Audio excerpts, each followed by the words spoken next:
Open your Bibles, Philippians 4:6-7. The message this evening, the importance of prayer. Muna importante nga mag-apel ta sa atong prayer vigil, importante na. Now sometimes wata kadawat sa mga dagkong panalangin sa Ginoo because we are not serious sa atong pagpangayo nini, sa atong pagampo, no? You receive not because you ask not. Wa ta magingon sa James, wa mo kadawat kay wa ta mangayo, no? Inauton ta every Christian, every believers, we have prayer notebook. Nanakay prayer list. Ako nagsigigi ko akong gikip ng mga gagmay nga notebook. No, ugma magdevotional mi sa among family. Talagsar mi magdevotional. Tagaan na po na ko sila bag-o nga mga notebook. Unsa man ang notebook, Pastor? Isulat ang imong prayer request. O niya, sa pikas nga page, ang promise sa Ginoo, nga gisulti sa Bible, o makita nato mga igsoon ko sa Ginoo nga malipay ta sa atong nadawatan nga panalangin nga pila na katuig ato nang gipangayo. Amen? Your personal life, your church personal goal nga imong gipangayo sa Ginoo. This is very important. No, Philippians chapter 4 verse 6-7. Ako na lang mabasa. Tanawan ninyo while you are standing and read it silently. Philippians chapter 4 verse 6. Be careful for nothing, but in everything by prayer and supplication with thanksgiving let your requests be made known unto God, and the peace of God which passeth all understanding shall keep your hearts and minds through Christ Jesus. Let's pray. Our Heavenly Father, we thank you, God, sa imong kaayo namo. Salamat, Lord, sa daghang mga tubag sa among pagampo nga among nadawat. Even, Lord, we are not worthy to receive ito, God. Lord, ako nagpray nga ikaw magapanalangin sa imong pulong karon sa imong mga katawhan. Tabangi ka ako, Ginoo, sa pag-deliver sa imong pulong, abri lang unahunag kasing-kasing sa pagdawat sa imong pulong. Ang masabtan nila, Ginoo, the importance of prayer. Kita na akong ipangayo. In Jesus' name I pray. Amen. Now, someone said that a Christian is only as strong as his prayer life. Kung unsang imong kinabuhi nga Kristohanon, you are weak because your prayer life is very weak. You are strong because your prayer life is very strong. Now, daghang mga Kristohanon, dugay na sa ilang pagka-Kristohanon, apan dali kayo masilo, dali kayo mapandol. No, dali kayo sila sa ilang pagka-Kristohanon, mawala ang ilang kalipay sa pagka-Kristohanon. You know why? Because their prayer life, dili kayo na-establish ang ilang pag-ampo diya sa Ginoo. Now, when you read the Bible, God speaks to you. When you read the Bible, when you open the Bible, ang Diyos nakigsulti nimo. Now, every day, we need to open our Bible because every day, ang Diyos doon na siya'y instruction, doon na siya'y gihatag nimo nga iyang pulong. But when you pray, you speak to God. Amen? When you open your Bible, when you listen to the Word of God, the preaching of the Word of God, God is speaking to you. But when you pray, when you kneel down and pray, you speak to God. Ikaw nakigsulti ka sa Ginoo. Now, our personal relationship with the Lord Jesus Christ cannot grow without developing your communication with the Lord. Ako ganin, di ko ganahan ni Jima nga kanabang nga mura lagwan ba, dapat ang atong mga lakaw, ako po, doon sa inyo siya, unsa man ka nga, mulakaw raman ka di mananghid. No? Dapat kita nga mga Kristohano, tanan natong gihimo, atong gipahibalo sa Ginoo. Amen? And, you know, sometimes, we have many problems sa atong ginahimo, sa atong gi-applyan nga trabaho, sa atong mga decision because we did not ask God. Wala na ito gipahibalo sa Ginoo sa atong gibasa. Be careful for nothing, but in everything, by prayer and supplication, with thanksgiving, let your requests be made known unto God. Ang imong gihimo ba karon, imo ba nang giampo sa Ginoo? Now, number one, what is the purpose of prayer? Now, unsa may katuyuan sa pagampo? It is not to move God for you to change His mind. Kanang pagampo, wala ta magampo kay unsay dili kabubuton sa Ginoo atong himuon nga kabubuton sa Ginoo para mausab ang Ginoo sa iyang will. No, it is not. Nya Lord, hinaot ta nga kaniya kung gihimo Lord, imo ning kabubuton. No. Ask first kabubuton man sa Ginoo. Kana imong minyuan mayong kag Lord nga kabubuton, you can say that. You cannot change the will of God. You cannot change God, His mind, His will. So wata magampo para mausab ang pangunahuna sa Ginoo sa atong kinabuhi. But it is for you to conform His will. Amen? Ang ato dili aron mausab ang kabubuton nga kita ipahaom nato atong kaugalingon diha sa Ginoo. No, that's wrong. We are praying because we want to obey, to follow, to know what is the will of God sa atong kinabuhi. Right?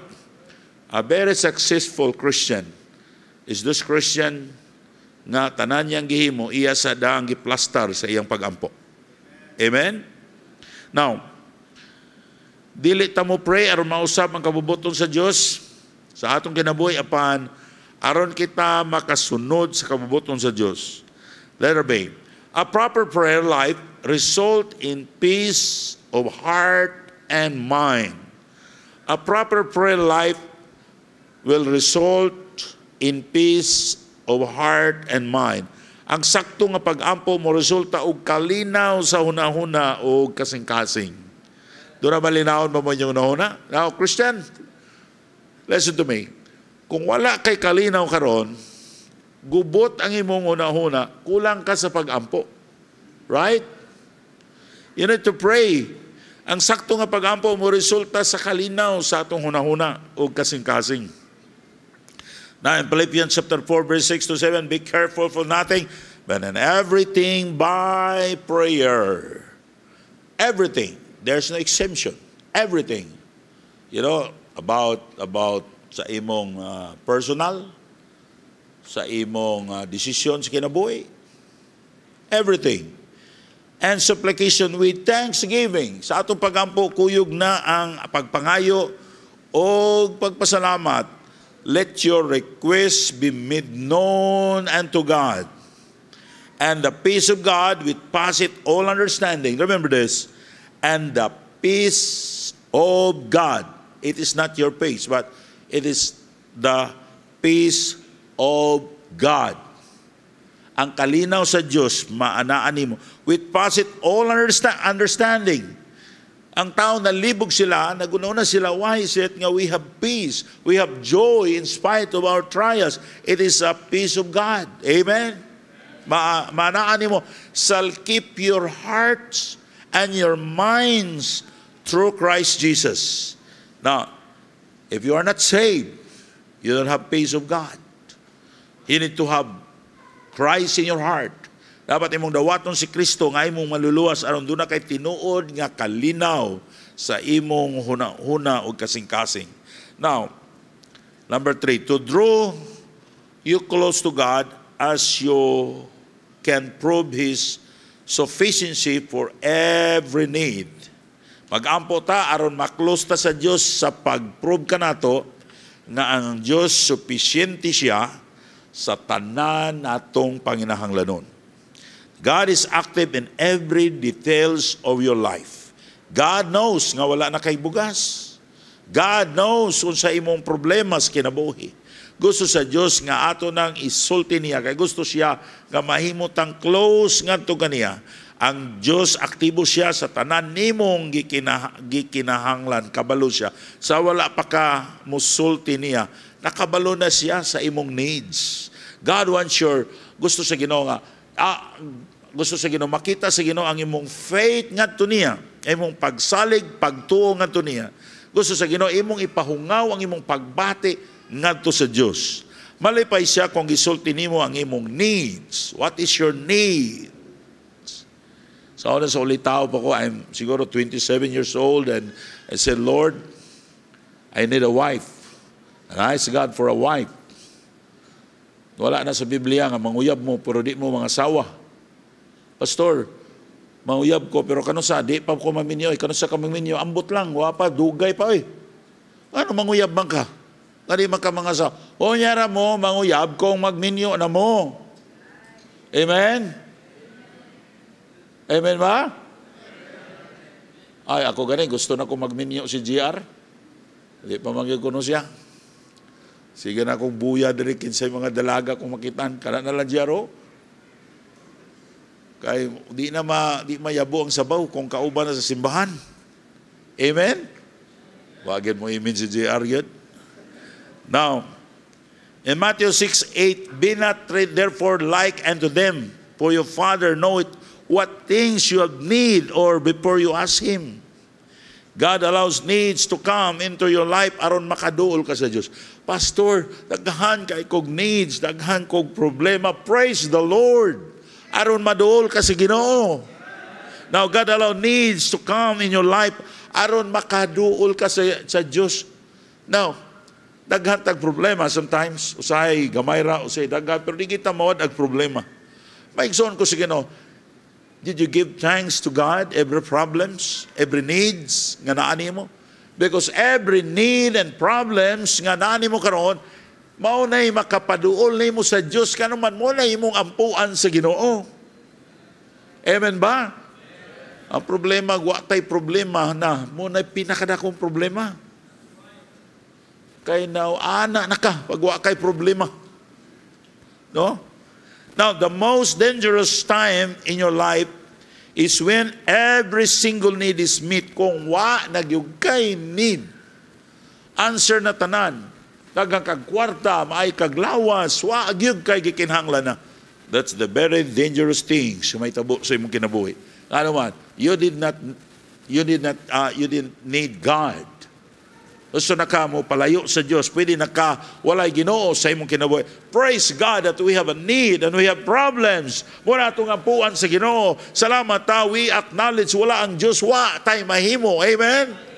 So we need to pray, we need to come close, mamuato to sa throne of grace kaya atong pangayoon sa Ginoo.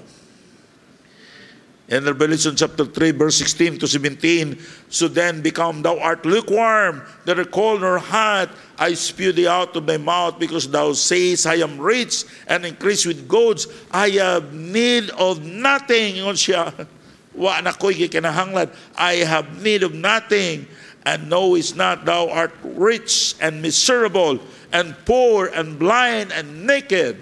Mao ni, wa na gay kagikinahanglan.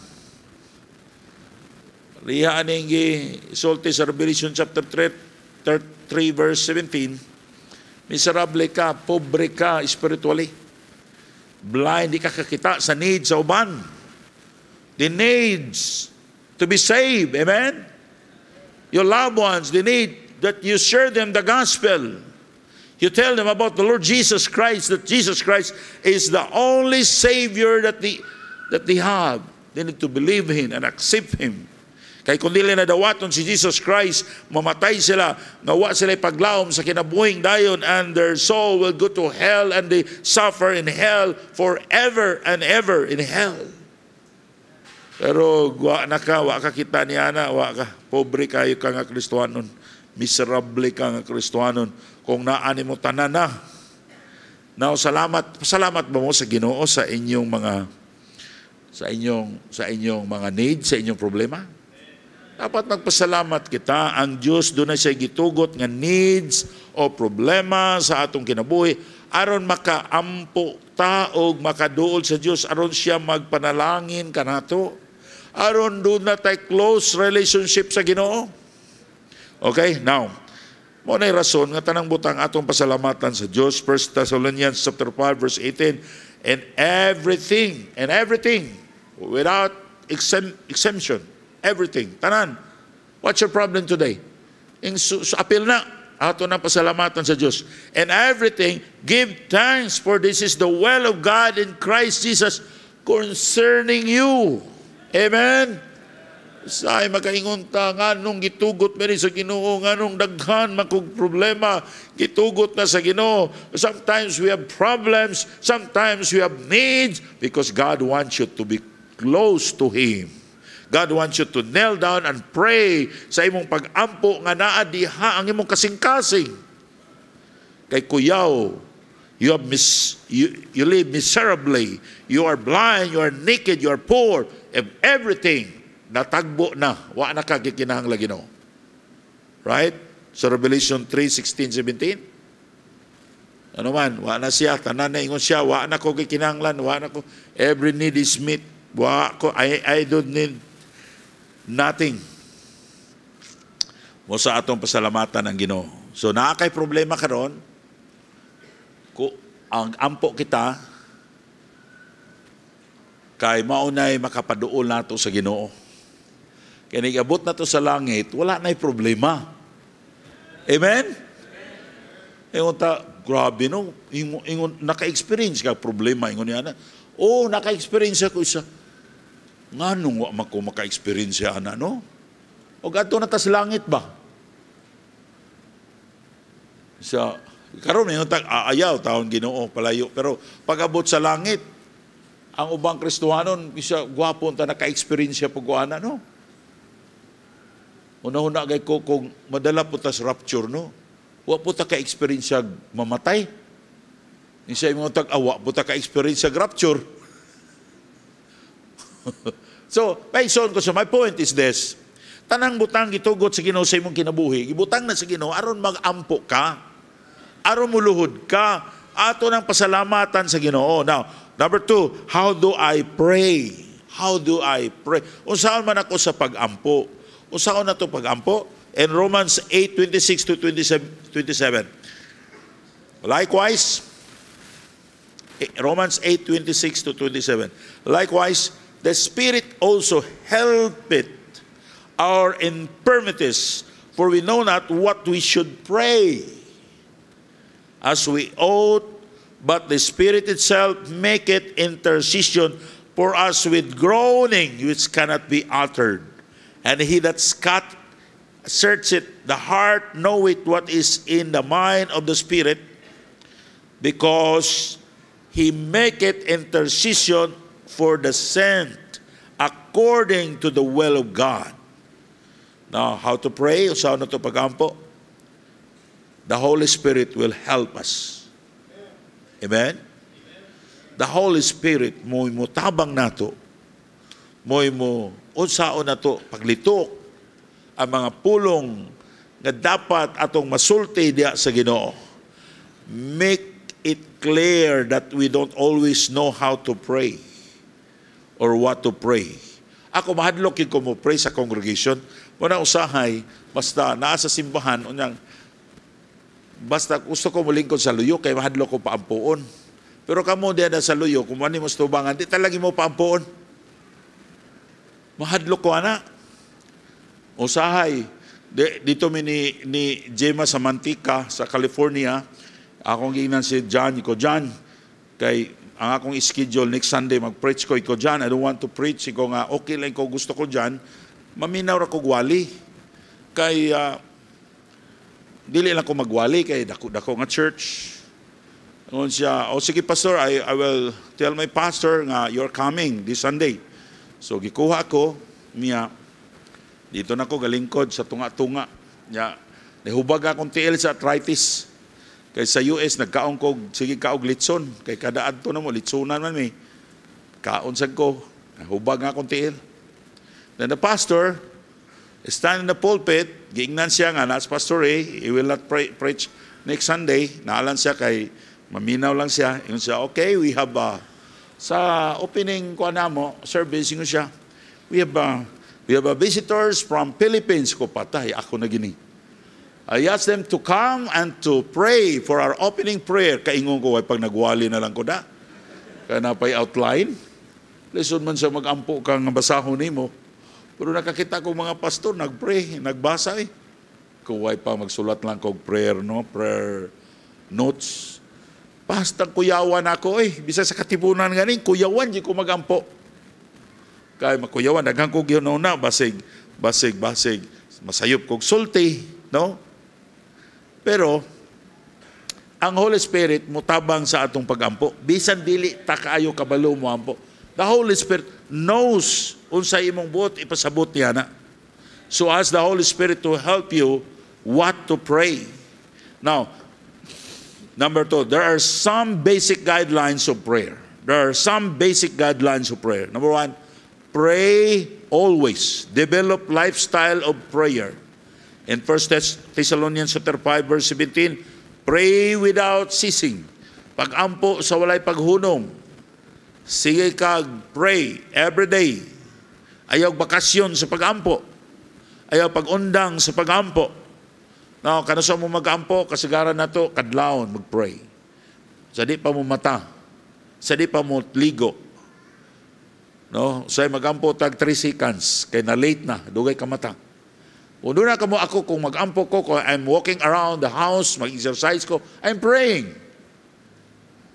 No, kung maglakaw ko, magsakay ko plane, wako lain mahimo, I'm open my, muna nagdala-dala na ko akong gamay nga notes. I start praying. I open my prayer notebook, and I read all the promises of God sa ang Diyos mo tubag sa pag-ampo, and then I start praying. Don't waste your time. Sige lang magtanaw sa Facebook. Sige post nga wa agyoy kapuslanan nga post. Just pray. Daghang mga butang wa na to madawat because we don't pray. Luke 18:1, and speak a parable unto them this aim that men ought always to pray and not to pain. Ang mga dili ta mga men dapat di ta maluya sa pag-ampo. Ikaw mag-challenge sa imong asawa nga mag-pray.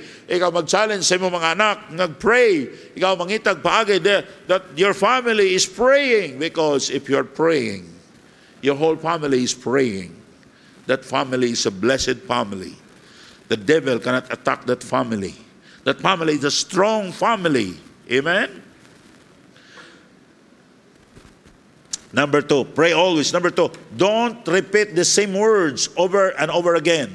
And Matthew 6:7, but when you pray, use not vain repetition as the heathen do, for the thing that they shall heard for this much speaking. Kaya mga heathen, ang ilang angkuan, basta musulti ka, balik-balik, malunay, madato daw ka. No, that's heathen. That's idolatry. Dili tayo na magampo. Balik-balik ko na itong amahanamo, kadaghan. That's what Jesus Christ said. Amen?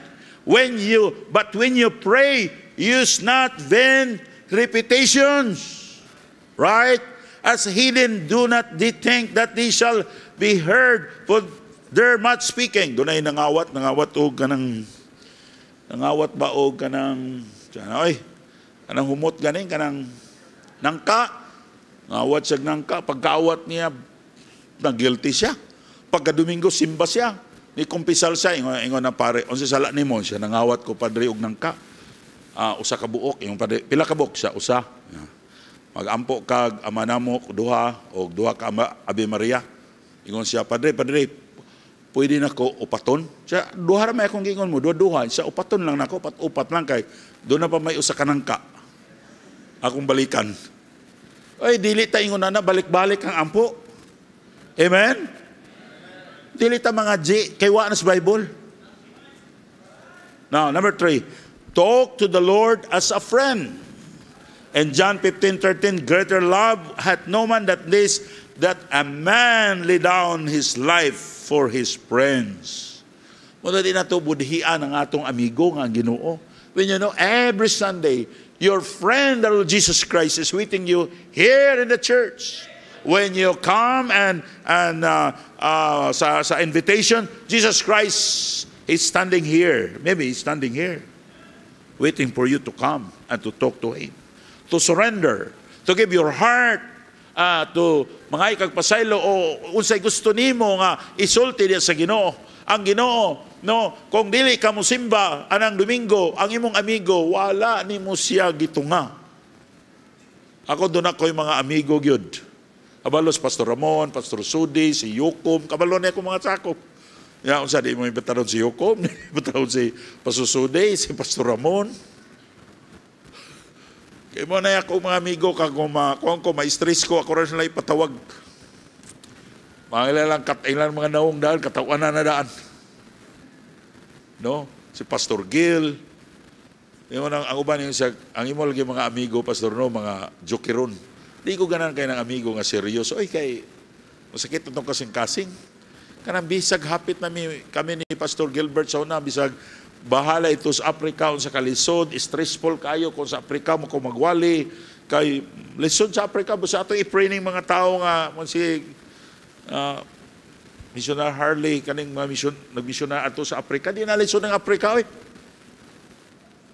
Oh, dili lisod, dili sayon, mga sa Africa, bali naman nun. Dili sayon. Ay, kuyawan ko dito, ay. Mga tao, lisod yun.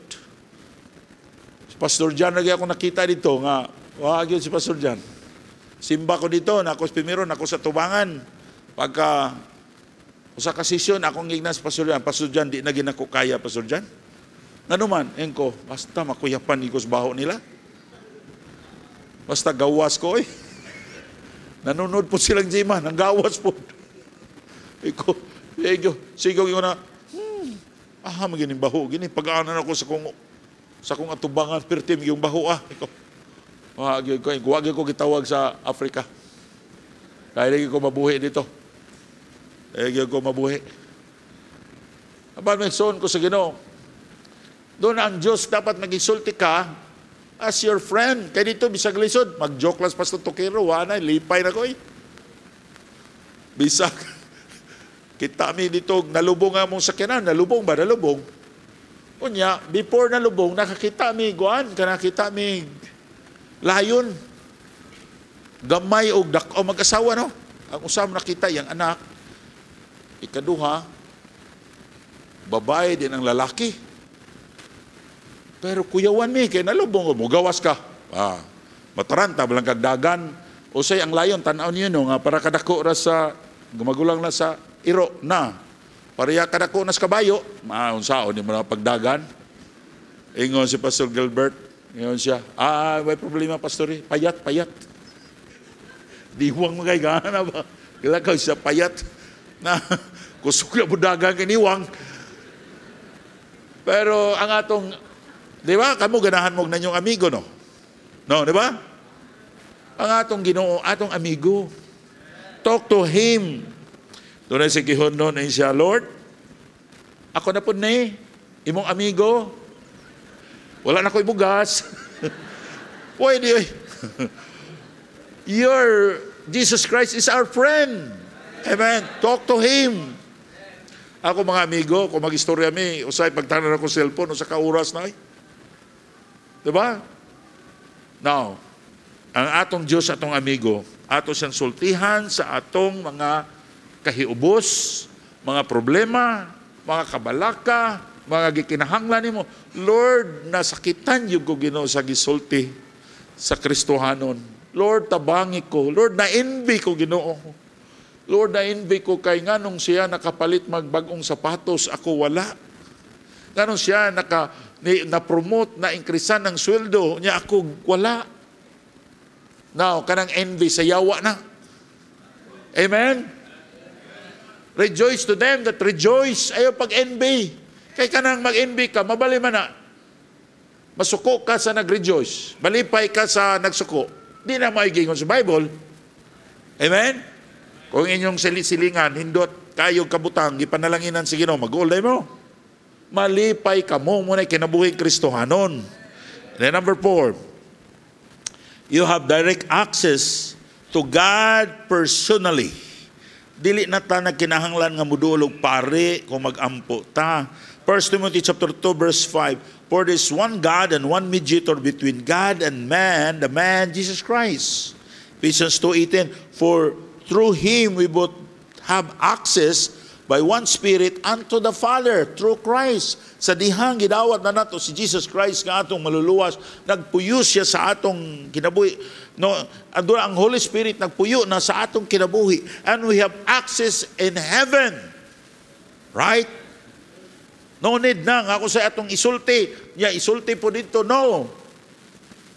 Ingon sa 1 Peter We are royal priesthood. No? Harianon ta nga pari. Mga anak ta sa Diyos. And then, number 4, things that can hinder our prayers. Doon ay mga butang nga makahimo nga dili, nga ang Diyos dili motubag sa itong pag-ampo. Una, unconfessed sin. Mga sala nga wala nato gikumpisal sa Diyos. Wala nato gipangayo ay pasaylo sa Diyos. Dapat i-recognize nato nga kana siya sala. Mga ginikanan, magdisiplina ta sa atong anak. Disiplinaha ang imong anak before nimo siya bunalan. Dapat establish nimo unsay iyang sala. Right? Wala gusto sa Ginoo nga atong gipangayuag pasaylo nganong ikopisal man pastor para nakabaluta, para madumduman nato unsay atong sala sa Dios. In Isaiah 59 verse 1 and 2, behold, the Lord's hand is not shortened, that He cannot save, neither His ear heavy, that it cannot hear. But your iniquities have separated between you and your God, and your sins have hid His face from you, that you will not hear. O siya nakababag, nga di ta matubag sa Ginoo sa atong mga gipangayo, sa atong mga pag-ampo, ang atong mga sala, nga wa na to pangayuig pasaylo sa Ginoo. Ako, bisag unsa na to kasuko sa atong anak, pumaingon na atong anak pa, I'm sorry. Wa agad ay. Grabe, mahupay kita kayo, di ba? Amen? Kung inyong anak magtubag-tubag ninyo, musupak ninyo, unsan nyo, lagot na kay ka, murag, hibla na ka, pero paingon sa mga anak, sorry kayo ha, pagsupak. Basta, ulian na kayo, no? Mauna ang Ginoo. Ang Ginoo sa diyang nakasalata because God is holy, His Spirit is grieved. Lalayo, bisa pagtanaw nimo, lagot siya nimo.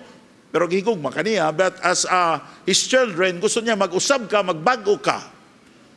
Pero sabihin ko niyo, Lord, I'm sorry. I commit mistake. You know, na muna akong gihimo. You know, ako kasimba, ako gabasa sa imong Bible. Lord, nagtrabaho ko, bisag adlaw nga nimo. Lord, forgive me. Lord, I promise you. Kadi na ako nabuhaton. Diha dayon, maulian ang Ginoo. Now, in Psalm 66 verse 18, if I regard iniquity in my heart, the Lord will not hear me. Basig naa sa imong kasing-kasing, kanang envy, pride, o uban pa. Dapat imo nang kuhaon. Number 2, things that can hinder our prayers: unconfessed sin and forgiving spirit. Number 2 is our forgiving spirit.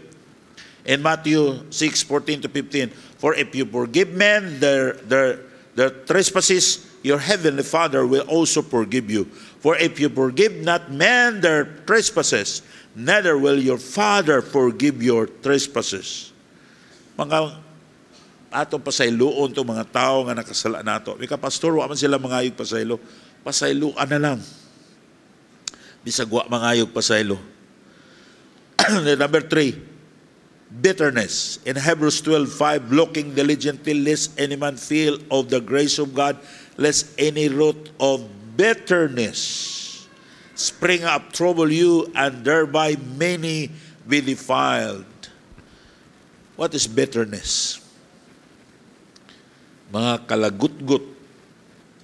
Di mo malimtan ang gihimo sa katao.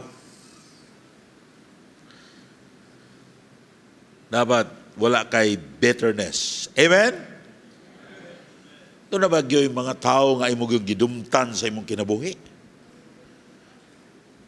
Dapat ato ng tangtangon, ato ng kuhaon. Dili ta magbutang ni anang mga kayugot. Kay dili na Kristohanon. Babag na sa itong pag-ampo, nga di ta matubag sa Ginoo. And then number 4, wrong motives, asking selfishly or wrong motives. Nag-ampo ka, imong gipangayo para wrong motives ang imong gipangayo. In James 4:3, you ask and receive not because you are amazed that you may consume it upon your lust. Nangampo tuog ka, pero ang imong huna lahi. Nagampo ka, pero wrong motive sa imong pag-ampo para ka magpasikat o unsa dili para sa pagtabang sa buluhaton sa Ginoo. God, He will not answer our prayers. In Proverbs 21 verse 13, whoso stoppeth his ear or at the cry of the poor, he also cry himself, but he shall not be heard. Dapat ay imong pangayo para makatabang ka. Dapat atong purpose to help others. If you want to be success in your business, Lord, my purpose is to help para makasupport ko sa mga missionaries. Amen? Para doon ay masave sa akong negosyo. Kay kung mag-ampo lang ganing ka, nga basta lang na kay kwarta, nya, wa pa kay kwarta, usay di pa ka mo simba, unsa na, og daghang kag kwarta. Samot na nga, wa na kay simba-simba. Wa pa magani ka is mo success sa mong business, usay di ka mo ampo, how much more kung daghang kag kwarta. Pero dapat ang imong gipangayo para sa Ginoo. Number 5, sensitivity of the Word of God. Sensitivity of the Word of God. Unsa man na, Pastor? Walay pagtagad sa pulong sa Diyos. In Proverbs 28 verse 9, he that turneth away his ear from hearing the law, even his prayer shall be abomination. Now, dili maminaw sa pulong sa Diyos. Nasa church pero tuwa sa gawas. Kamu na sa gawas, nga wala inyong mga anak na diha, nganong naama mo sa gawas? Ha? Delikado na. Di ka sensitibo sa pulong sa Diyos. You don't care about the Word of God. Nasa church pero matulog. Di maminaw. Nasa church pero magdulag cellphone. Magtabi. Wakabalo sa iwali. Di ka tubagon sa Ginoo niya na sa imong pag-ampo. Dapat imo ng usbon. When you are in the church, listen to the Word of God. When you are in the church, kanang sensitibo ka sa pulong sa Ginoo. Kasi dili mo simba, walay basa-basa sa pulong sa Diyos. Number 4 last, 4 basic parts of prayers. 4 basic parts of prayers. Ang uban na ni 5. Ato lang giupat para kuha na kayo. Dali raman. Number 1, adoration and thanksgiving. In Psalm 29 verse 2, give unto the Lord the glory, joy unto His name. Worship the Lord in the beauty of His holiness. In Psalm 26 verse 7, that I may be blessed with a voice of thanksgiving and tell all thy wondrous word. When you pray, dapat magsugod ka sa pagpasalamat sa Ginoo. Tanang butang o imong madumduman na sa imong kasing-kasing, imo nang pasalamatan sa Ginoo. And then, number 2, confession. Mangayo kag pasaylo. In 1 John 1:9, if we confess our sins, He is faithful and just to forgive our sins and to cleanse us from all unrighteousness. In Psalm 32 verse 5, acknowledge my sin unto thee, and mine iniquity have I not hid. I said, I will confess my transgressions unto the Lord, and thou forgivest the iniquity of my sins. Selah. Una, adoration and thanksgiving. Number 2, confession. So mag-ampo ta, magsugod ta pasalamat. Pagdaig sa Ginoo. Pag-ila sa Ginoo, kinsa siya. And then, mangayo tagpasaylo. Number 2, supplication. Munang mangayo ka. And 1 Timothy chapter 2 verse 1, exhort therefore that the first of all supplications, prayers, intercession, and giving thanks be made known to all men. Supplication, intercession. Wala atong himuon sa Ginoo. When you pray somebody, you are interceding sa iyang kinabuhi nga siya tabangan sa Ginoo. When you pray your children, na Lord, i-bless ang akong anak. Tabangi siya Ginoo. Namahin mo siyang faithful. sa pagsimba, tagay sa kasing-kasing Ginoo nga mga lagad nimo. Lord, i-bless ang akong bana nga makasabot siya nga ikaw mo'y priority Ginoo sa among kinabuhi. You are interceding. You are praying of your needs. Amen? Una, pagpasalamat. Number 2, pangayog pasaylo. Number 3, imong pangayoon nimo sa Ginoo. And number 4, in Jesus' name. In John 14:13, 14, and whosoever ye shall ask in my name, that will I do, that the Father may be glorified in the Son. If ye shall ask anything in my name, I will do it. When you ask anything in my name, I will do it. Do not say, Lord, salamat kayo. Lord, pasala ko sa masala. Lord, i-bless ni ko. Amen. No. In Jesus' name. Usay si Jima, nagkuyog mi. Nabantayan niya ang pastor, nagpray. Pag umaning, Amen. Ingo siya. Musigil lagi siya ampo. No, niya, wala lagi Jesus' name. Nabantayan niya, wala Jesus' name. Dapat in Jesus' name. Amen? Kaya dili ta ka adto sa throne of grace without ni Jesus. Makasuod ta sa langit because of Jesus Christ. We become holy. We are related to God. Nahimutang anak sa Diyos because of Jesus. Mangayo sabta, tubagon ta sa Ginoo because of Jesus Christ, our mediator. Siya mo'y tungod nagpaula siyang dugo na limpyuhan ta. So, use the name of Jesus. Amen. That's what the Bible says. Unang pag-ampo ganing, pasalamat, adoration, thanksgiving, dayon, mga ipasaylo, ikonpisal ang inyong mga sala, ikatulo, mangayo ta. Supplication, pangayo ka, pangayo. Na ikaw pat, in Jesus' name. Okay? Let's pray. Our Heavenly Father, we thank you sa imong pulong, among nadunggan. Salamat sa imong paggamit ka na ko pagwali. Lord, bless kito Ginoo, nga imong makatawhan, dito mawala silang unahuna. O Lord, ako nagpray nga ikaw Ginoo bless ni adto o panalangin ni kami sa pagkuha na mo sa prayer request. Jesus name I pray. Amen.